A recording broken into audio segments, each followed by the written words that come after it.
De modo geral, quando o assunto é Ásia, nós lembramos logo dos países mais importantes do Oriente. A China, a Índia e o Japão. Um deles é o nosso ponto de partida. Afinal, a China de Mao Tse-tung colocou de vez o continente no cenário da Guerra Fria. Na verdade, já havia um regime socialista na Ásia desde 1924, a República Popular da Mongólia. Depois viriam o Vietnã do Norte, em 1945, e a Coreia do Norte, em 48. Mas, sem dúvida, foi a entrada da China no mundo socialista que abalou o equilíbrio entre as grandes potências no final dos anos 40.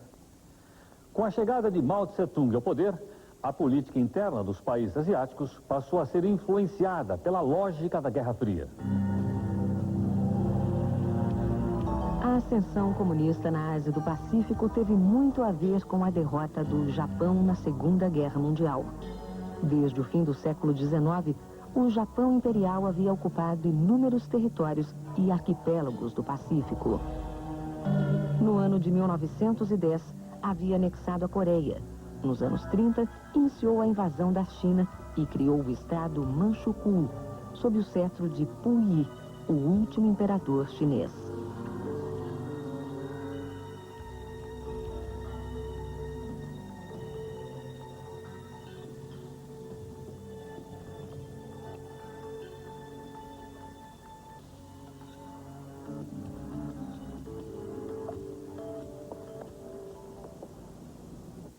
The Japanese are the only divine race on earth. We will take China, Hong Kong, Indochina, Siam, Malaya, Singapore, and India. Asia belongs to us! Em 1937, o Império Nipônico iniciou a invasão da China em larga escala. Um ano antes, o Japão e a Alemanha de Hitler haviam firmado o Pacto Anti-Comintern, um prenúncio da formação do eixo Berlim-Roma-Tóquio. Em 42, o Japão já ocupava a Indochina, a Indonésia, Malásia, Filipinas, Papua Nova Guiné, Hong Kong, as Ilhas Salomão, Singapura, Birmânia e as Ilhas Guam, além de mais de 1 milhão de quilômetros quadrados da China. Em todos esses países e territórios, a ocupação japonesa provocou o surgimento de movimentos nacionalistas de resistência, em sua maioria apoiados pelo Ocidente. No final da Segunda Guerra, o Japão já havia sido expulso de praticamente todos eles. A Coreia era um desses casos. Anexado ao Japão em 1910, o país tinha tradição de resistência ao invasor. Em 32, o líder oposicionista Kim Il-sung se destacava à frente de um exército revolucionário anti-japonês. No fim da Segunda Guerra, a Coreia foi dividida em 2 territórios, pelo Paralelo 38. A região norte ficou sob controle da União Soviética. Em 1948, com o apoio de Moscou, o líder Kim Il-sung fundou a República Democrática Popular da Coreia, a Coreia do Norte, com a intenção de exercer jurisdição sobre todo o país. No mesmo ano, a Coreia do Sul, sob intervenção dos Estados Unidos, realizou eleições para pôr fim à ocupação, formando um governo que também reclamava jurisdição sobre todo o território. Outro fato importante nos anos que precederam a Revolução Chinesa foi a conquista da independência da Índia, em 1947, pondo fim ao Império Colonial Britânico na Ásia. Àquela altura, já vigorava a doutrina Truman, anunciada em fevereiro de 47 pelo presidente dos Estados Unidos, Harry Truman. Em discurso no Congresso americano, Truman comprometeu-se a prestar assistência a qualquer país onde se verificasse o avanço do movimento comunista. Um compromisso que esquentou a temperatura das relações internacionais no final dos anos 40. De um lado, a Índia saía da dominação britânica. Do outro, a Coreia do Norte formalizava sua adesão ao socialismo. E para aumentar ainda mais a dor de cabeça dos norte-americanos, Mao Tse-tung ganhava força na China, em sua luta contra o Partido Nacionalista, o Kuomintang do líder Chiang Kai-shek. A luta dos comunistas pela tomada do poder na China começou em 1921. com a criação do Partido Comunista em Xangai. Mao Tse-tung foi um dos fundadores. Até 1927, os partidos comunista e nacionalista agiam em frente única contra os caudilhos militares que dominavam quase todo o país. Com o rompimento da frente única, o Kuomintang assumiu o controle do país, enquanto os comunistas refluíam para o campo. Teve início nessa época uma guerra civil que se estenderia por 10 anos. A luta entre Mao Tse-tung e Chiang Kai-shek foi interrompida em 1937, quando os dois partidos uniram forças para combater o invasor japonês. A trégua durou até a derrota dos japoneses e o fim da Segunda Guerra, em 45.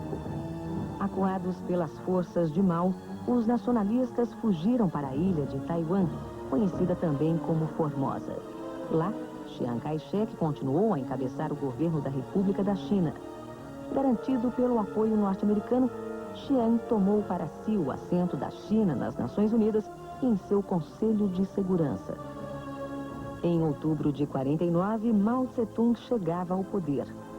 Com uma área de 9.600.000 quilômetros quadrados e 21 mil quilômetros de fronteiras com 14 países, a China contava na época 450 milhões de habitantes. Washington passou a temer que a vitória comunista na China provocasse uma reação revolucionária em cadeia em toda a Ásia do Pacífico. Para a Casa Branca, o próprio Japão, com a economia devastada pela guerra, era um forte candidato a se tornar comunista. Os Estados Unidos, fiéis à doutrina Truman, estudavam uma intervenção militar na região. A oportunidade chegou em junho de 1950, com os conflitos entre o sul e o norte da Coreia, na região dividida pelo Paralelo 38. As duas partes reivindicavam para si a hegemonia sobre todo o país. Os Estados Unidos, liderando uma força multinacional da ONU, enviaram em setembro suas tropas em auxílio ao governo sul-coreano. Ao mesmo tempo, fizeram grandes encomendas ao Japão, que ficou encarregado de fabricar roupas e suprimentos para as tropas na frente de batalha. Dessa forma, o Japão pôde iniciar a reconstrução de sua economia. A Guerra da Coreia durou 3 anos e matou pelo menos 3.500.000 pessoas. No final, tudo como antes. As fronteiras permaneciam as mesmas no Paralelo 38 e os regimes dos dois países também. O norte sob domínio dos comunistas pró-soviéticos e o sul controlado pelos capitalistas pró-Estados Unidos. A situação continuou explosiva na Ásia do Pacífico.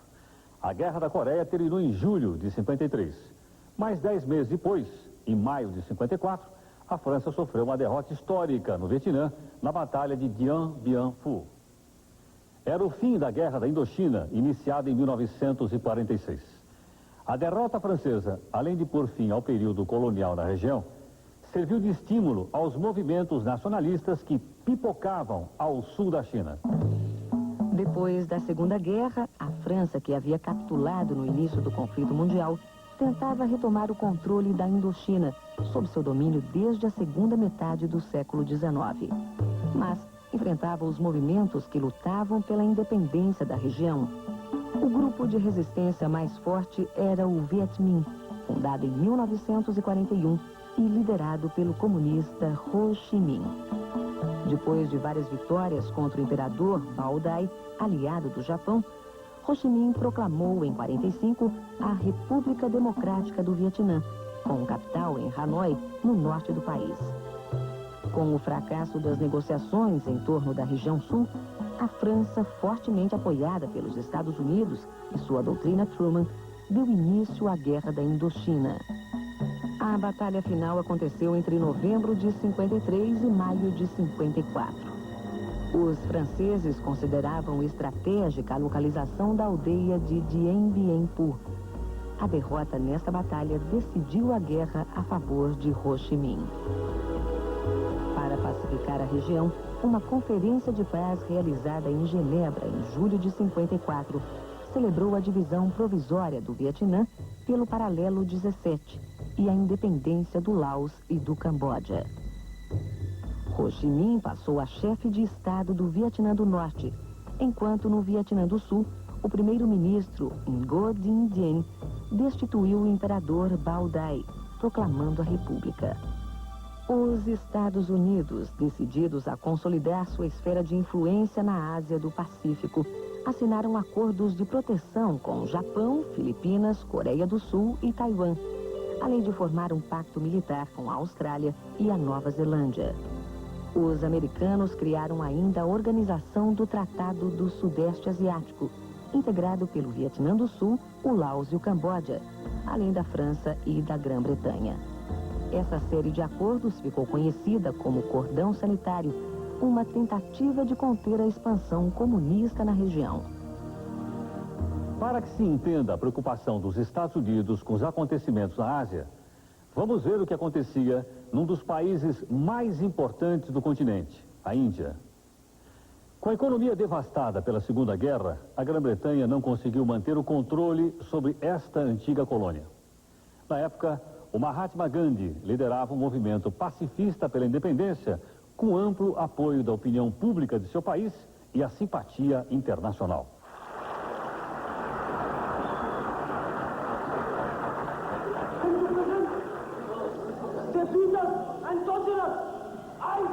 I am asking you to fight against their anger, not to provoke it. We will not strike a blow, but we will receive them, and through our pain, we will make them see their injustice, and it will hurt, as all fighting hurts. Em 15 de agosto de 1947, a Índia foi proclamada país independente, mas dividida em 2 estados soberanos, a União Indiana e o Paquistão. A divisão foi consequência da hostilidade entre a maioria da população que seguia a religião hinduísta e a minoria muçulmana. Surgiu assim o Paquistão, um país muçulmano formado por 2 territórios, o oriental e o ocidental, separados por mais de 2.000 quilômetros. Muitos anos depois, em 1971, o Paquistão Oriental daria origem a um novo país independente, Bangladesh. O Mahatma Gandhi, que era hinduísta, queria a concórdia entre as 2 religiões. Por isso, em 1948, foi assassinado por um fanático de sua própria religião, contrário a qualquer conciliação. O novo Estado indiano não aderiu a nenhum bloco da Guerra Fria, optando pela política do não alinhamento. O primeiro-ministro Jawaharlal Nehru adotou um programa de governo nitidamente social, incentivou a indústria e promoveu a reforma agrária e a nacionalização dos bancos. A neutralidade indiana desagradou aos americanos. Eles temiam que a proximidade geográfica da União Soviética e da China pudesse favorecer a propaganda socialista na Índia. Por outro lado, o surgimento do Paquistão preocupou os 2 blocos. Washington e Moscou tinham receio de que o novo Estado muçulmano estimulasse o separatismo entre as populações islâmicas da Ásia Central e da região conhecida como Oriente Médio. A maioria da população nas repúblicas soviéticas da Ásia Central era formada por muçulmanos. Na época de Stalin, de 1924 a 1953, o islamismo foi reprimido. Aos Estados Unidos também não interessava a proliferação do islamismo. A cultura muçulmana reforçava as diferenças de valores em relação ao mundo ocidental, dificultando a penetração das empresas multinacionais e de seus produtos. Numa visão panorâmica, podemos dizer que meados dos anos 50, toda a Ásia estava dividida em esferas de influências dos 2 blocos. Os Estados Unidos haviam formado seu cordão sanitário e a União Soviética havia estabilizado seu relacionamento com a China e países vizinhos. Mas um fato novo iria alterar radicalmente as regras do equilíbrio do poder na Ásia. Após a morte de Stalin, em 1953, as relações entre Moscou e Pequim tornaram-se tensas, chegando à ruptura por volta de 1960. Os 2 gigantes já não estavam tão unidos ideologicamente e disputavam a liderança do movimento comunista internacional. Apesar da admiração por Stalin, Mao Tse-tung não seguia à risca a linha soviética. Mao era um dirigente carismático, de personalidade forte, que preferia seguir uma linha independente de Moscou e manter plenamente a soberania chinesa. A partir de 1956, o clima entre os dois países esfriou ainda mais com as mudanças de orientação na construção do socialismo ditadas por Khrushchev, o novo líder do Kremlin. Mao Tse-tung temia que a nova situação na União Soviética estimulasse focos de oposição na China, onde parte da população também sofria os efeitos da repressão política. Outro fator de tensão foi a recusa do governo chinês em permitir que os soviéticos instalassem bases navais na costa da China. Em consequência, a União Soviética suspendeu o programa de assistência tecnológica a Pequim, que incluía a tecnologia da bomba atômica. A ruptura, por volta de 1960, teve reflexos no equilíbrio entre os países asiáticos. A China ficou politicamente isolada, porque os estados comunistas do continente permaneceram sob influência soviética. Na Europa, somente a pequena Albânia, liderada por Enver Hoxha, somou-se a Mao Tse-tung na denúncia da União Soviética como superpotência social imperialista. Mesmo isolada, a China era um país de grande importância, principalmente a partir de 1964, quando os cientistas chineses fizeram os primeiros testes nucleares bem-sucedidos. Até agora, vimos a divisão da Coreia, a guerra entre o norte e sul-coreanos, a independência da Índia e o surgimento do Paquistão. Vimos também a revolução na China, a resistência dos nacionalistas em Taiwan e a ruptura política entre Moscou e Pequim. Chegamos à década de 60, um período particularmente importante. Foi nesse contexto que a maior potência do mundo, os Estados Unidos, amargou sua única derrota num conflito armado, a Guerra do Vietnã.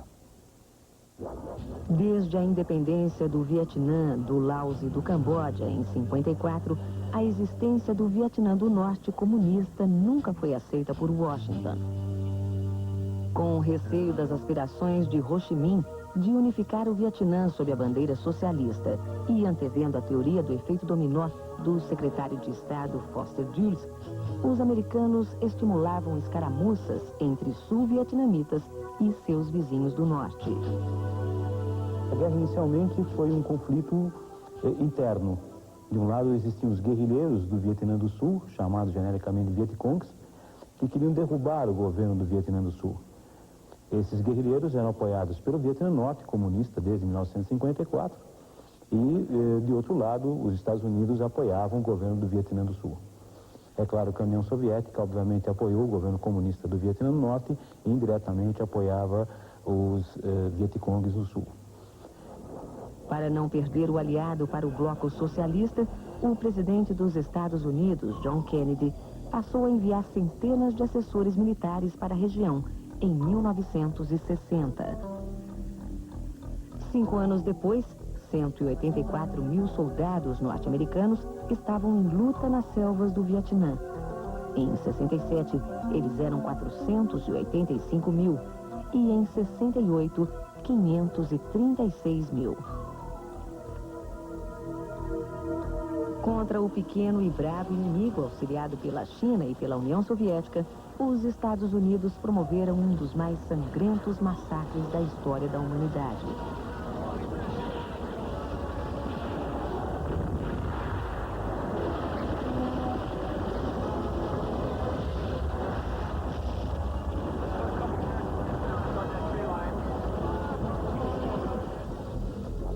Um dos momentos mais dramáticos ocorreu em janeiro de 68. Num ataque conjunto, os guerrilheiros Vietcongs e as forças do Vietnã do Norte lançaram a ofensiva do Tet, liderada pelo general Vo Nguyen Giap, herói da batalha de Dien Bien Phu. A ação provocou um forte abalo psicológico nas tropas norte-americanas. Mesmo as armas mais poderosas mostravam-se impotentes diante da disposição de luta dos Vietcongs e norte-vietnamitas. Nos Estados Unidos, o governo também enfrentava dificuldades. A televisão levava aos lares americanos as terríveis imagens da guerra, causando indignação na opinião pública. Jovens iam às ruas protestar contra a perspectiva de morrer num país distante, numa guerra para a qual não havia explicação convincente. Muitos dizem, inclusive, que a Guerra do Vietnã foi a primeira guerra televisada do mundo, a cores e ao vivo. Era chamada, inclusive, na época de Guerra da Sala de Jantar. A cinematografia americana levou em conta, obviamente, o conflito. No primeiro momento, os filmes eram pró a intervenção norte-americana no Vietnã. É o caso específico do filme Buenas Verdes, do John Wayne. E depois, com o término da guerra, começaram a aparecer filmes que tocavam no ponto da validade ou não da intervenção norte-americana no conflito. Talvez um dos filmes mais marcantes tenha sido o filme Platoon, de Oliver Stone. What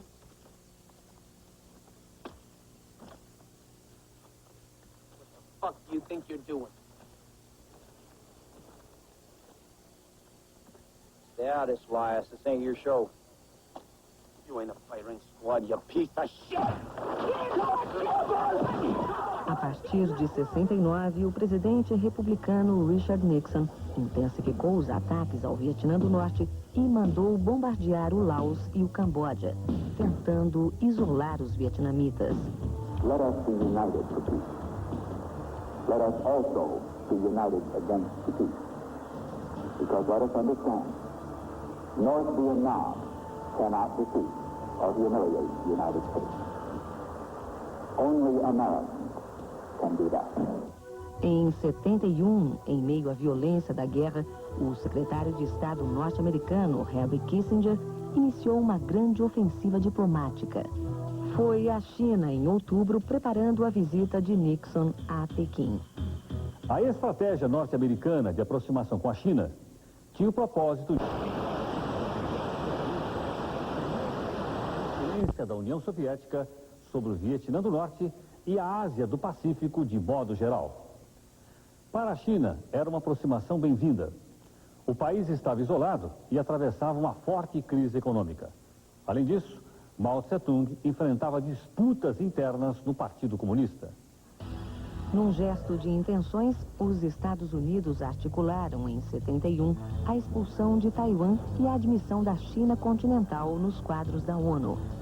Por todos esses motivos, Mao Tse-tung recebeu Nixon de braços abertos em 1972. Mas a política de Washington não rendeu os resultados esperados. Pressionado pela opinião pública americana e por escândalos políticos, Nixon foi obrigado a reconhecer a derrota e retirar suas tropas do Vietnã em 1973. O conflito do Vietnã foi um dos conflitos mais importantes do século XX. Isso por várias razões. Uma delas é pela duração do conflito, que começou no início dos anos 60 e terminou no meio dos anos 70. Segundo, que envolveu a grande superpotência da época, e até hoje uma grande potência, os Estados Unidos. Depois, pela quantidade de vítimas que fez, tanto do lado vietnamita, mais de 2 milhões de pessoas morreram, como do lado norte-americano, onde mais de 50 mil soldados americanos perderam sua vida no conflito. E o dado importante, ao final do conflito, os Estados Unidos foram considerados como lado perdedor. Não que os Estados Unidos tenham perdido militarmente o conflito, mas politicamente, pela pressão internacional e pela pressão interna da opinião pública norte-americana, os Estados Unidos foram considerados como perdedores. Por isso, o conflito do Vietnã é considerado uma espécie de chaga, uma espécie de ferida dentro da história dos Estados Unidos. O fim da presença americana na região foi selado com os Acordos de Paris, assinados em janeiro de 1973. Com a retirada das tropas americanas, em 2 anos os combates entre o Norte e o Sul terminaram com a vitória do Vietnã do Norte. O país foi unificado sob a bandeira socialista. A ex-capital do Vietnã do Sul, Saigon, foi rebatizada com o nome do líder Ho Chi Minh, morto em 1969, antes de ver realizado seu sonho de reunificação do Vietnã. A vitória comunista no Vietnã fortaleceu a presença política da União Soviética na região, para o desagrado da China e dos Estados Unidos. Os comunistas pró-Moscou chegaram ao poder no vizinho Laos em 74, enquanto os comunistas pró-Pequim, liderados pelo Khmer Vermelho de Pol Pot, tomaram o poder no Camboja em 75. Em meio a todas essas transformações, um fato de grande importância aconteceu no Oriente em setembro de 1976. A morte de Mao Tse-tung. Seu sucessor provisório foi então o primeiro-ministro Hua Kufeng. Um ano depois, Deng Xiaoping, afastado do governo pelo próprio Mao durante a Revolução Cultural, foi reabilitado e assumiu a liderança do governo e do Partido Comunista. Com a volta de Deng Xiaoping, encerrou-se um ciclo histórico aberto pela Revolução Chinesa em 1949. O novo homem forte do Partido Comunista implementou, a partir de 1978, um vasto programa de abertura econômica. Ao mesmo tempo, manteve o aparato repressivo dos tempos de Mao. De qualquer forma, a nova orientação de Pequim repercutiu fortemente na própria União Soviética e alterou o quadro da Guerra Fria na Ásia e no mundo. Em janeiro de 79, o Vietnã, aliado de Moscou, invadiu o Camboja e depôs o Khmer Vermelho, sustentado por Pequim. O pretexto era eliminar o regime sanguinário de Pol Pot. Como resposta, um mês depois, a China invadiu o Vietnã. Essa dupla invasão marcou um fato inédito na história da Guerra Fria. Pela primeira vez, países socialistas invadiam outros países também socialistas. O rumo dos acontecimentos parecia apontar para uma guerra entre Moscou e Pequim, mas a China suspendeu a invasão do Vietnã alguns dias depois. A União Soviética, com influência consolidada no Sudeste Asiático, voltou-se para a Ásia Central. A fim de ampliar seu poder na região, Brezhnev ordenou a invasão do Afeganistão e ajudou a pôr no poder Babrak Karmal, fiel a Moscou. A invasão complicou-se com a reação dos rebeldes muçulmanos nas montanhas desérticas afegãs.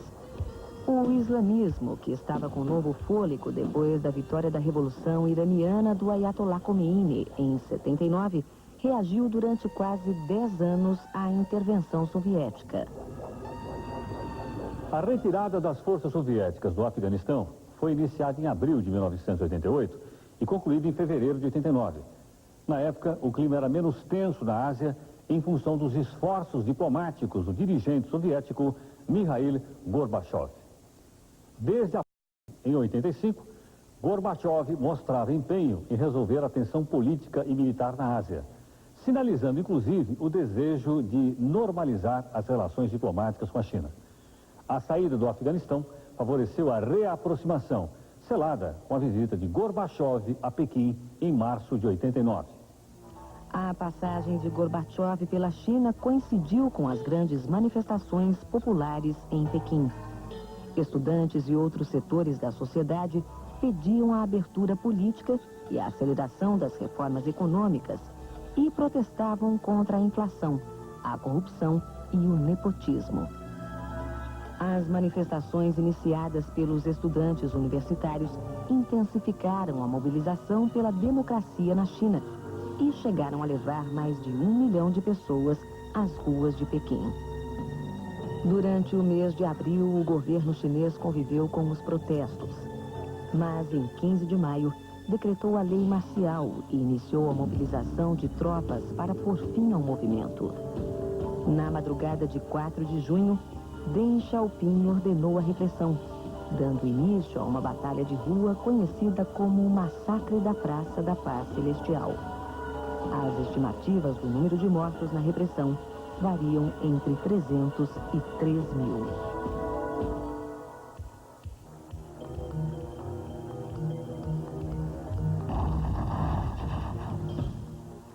Os acontecimentos da Praça da Paz Celestial primaram por exageros de parte a parte. As reivindicações e a repressão refletiam as contradições então existentes na liderança do Partido Comunista, do governo e do exército chinês, no que diz respeito ao aceleramento ou não e a outros aspectos do processo de reforma e abertura da economia chinesa. Queremos dizer, o processo de passagem de uma economia estatal altamente centralizada, burocraticamente planejada com resultados pífios para uma economia de mercado socialista, como a batizaram os dirigentes chineses. 7 meses depois do massacre da Praça da Paz Celestial, ocorreu na Alemanha a derrubada do Muro de Berlim, marcando o fim da influência soviética no leste europeu e o início de uma nova ordem mundial. Os antigos aliados de Moscou na Ásia do Pacífico trataram de se adaptar aos novos tempos. O Vietnã, por exemplo, adotou uma estratégia com o objetivo de se tornar um novo tigre asiático, na trilha aberta pela Coreia do Sul, Taiwan, Hong Kong, Singapura e Malásia. A China, com a abertura da economia, passou a atingir níveis elevados de crescimento econômico e hoje é apontada pelo FMI e pelo Banco Mundial como a potência emergente do século XXI. E há um fator em toda essa conjuntura que não pode ser esquecido. Desde o final dos anos 70, a Ásia convive com o regime muçulmano xiita do Irã, que em momento algum afinou-se às regras da Guerra Fria nem à nova ordem internacional. O regime mantém-se inabalável, mesmo diante de todas as transformações do mundo. Um fato que merece ser observado com muita atenção nos próximos anos.